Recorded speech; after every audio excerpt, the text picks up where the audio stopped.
Hoy vamos a hablar de una realidad que la verdad ha estado oculta demasiado tiempo. Ponemos el foco bien grande sobre el TDAH en la mujer. Vamos a ver qué es, cómo se vive y por qué es tan diferente. A ver, si pensamos en TDAH, ¿qué imagen nos viene a la cabeza? Casi seguro que la del niño movido, el que no para quieto en clase, ¿verdad? El estereotipo de siempre.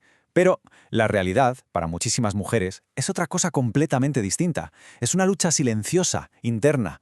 Es esa niña que parece que está en las nubes, soñando despierta, cuando por dentro su mente es un auténtico torbellino. Y es precisamente en esa diferencia, en esa grieta, donde se han quedado perdidos miles, millones de diagnósticos.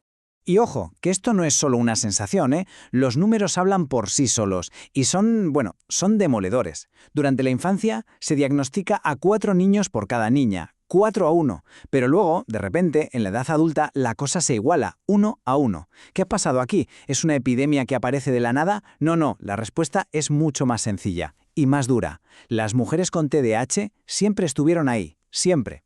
Solo que nadie las veía, eran invisibles para el sistema.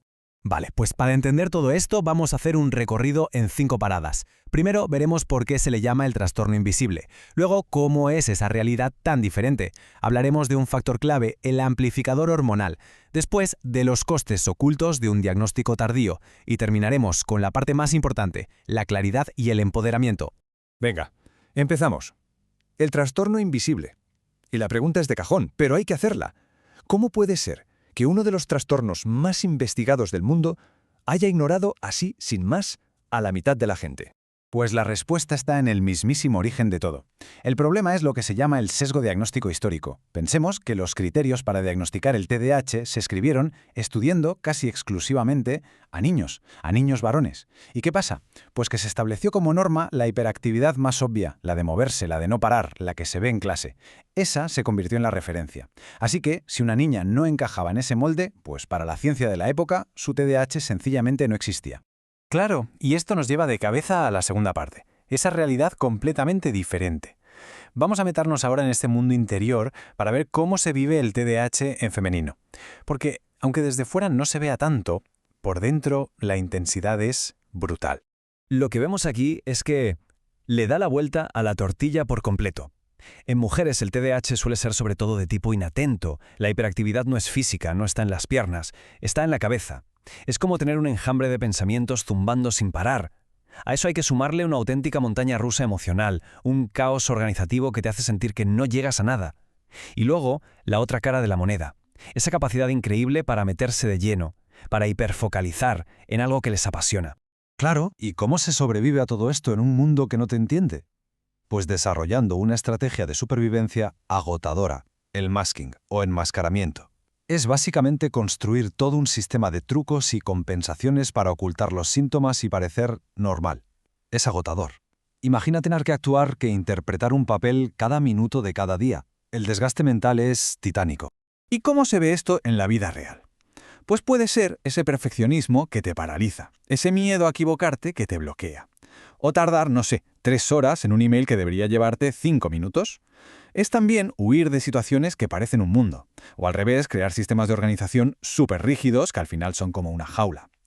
El coste de energía para mantener toda esta fachada es brutal, no hay otra palabra. Bien, y ahora llegamos a una pieza del puzzle que es fundamental, que es exclusiva de la experiencia femenina y que de verdad lo cambia todo. Vamos a hablar del amplificador hormonal.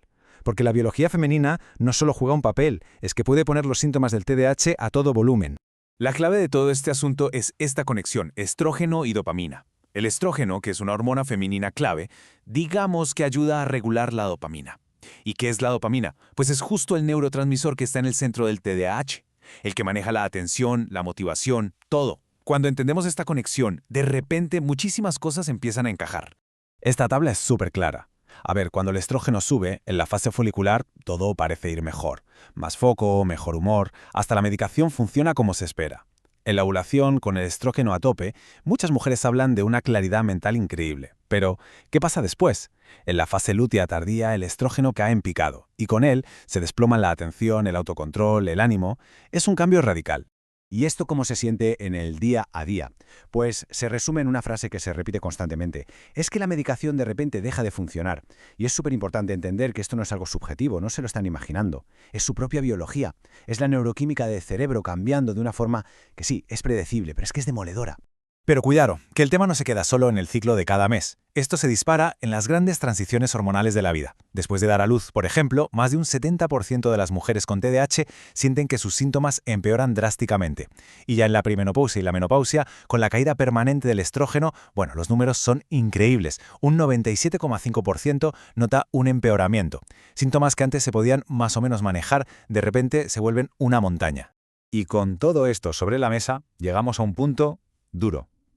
Los costes ocultos. Porque vivir toda una vida luchando una batalla contra el propio cerebro, pero sin saber ni cómo se llama esa batalla, eso deja una herida muy profunda.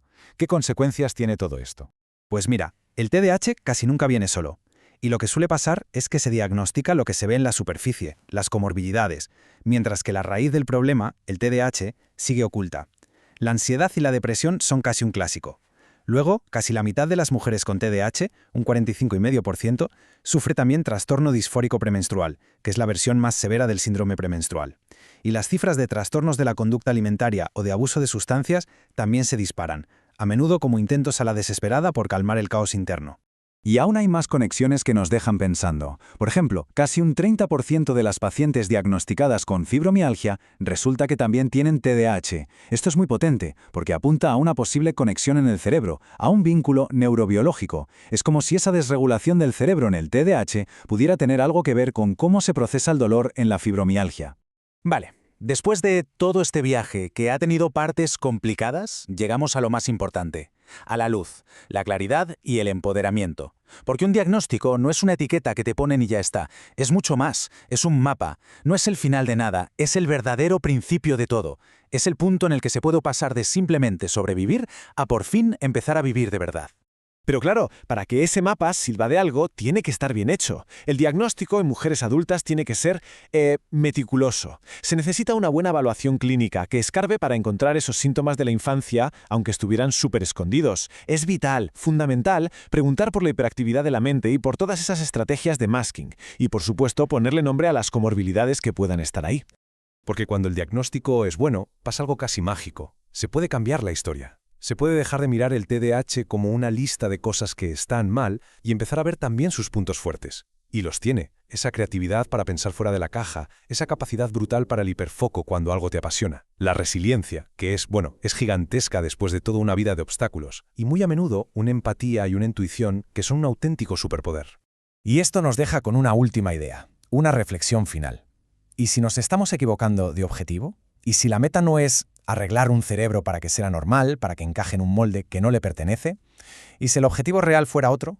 Entender cómo funciona ese cerebro, que es único, y darle las herramientas y el entorno que necesita, no para sobrevivir, sino para brillar, para que pueda desplegar todo su potencial, a su manera.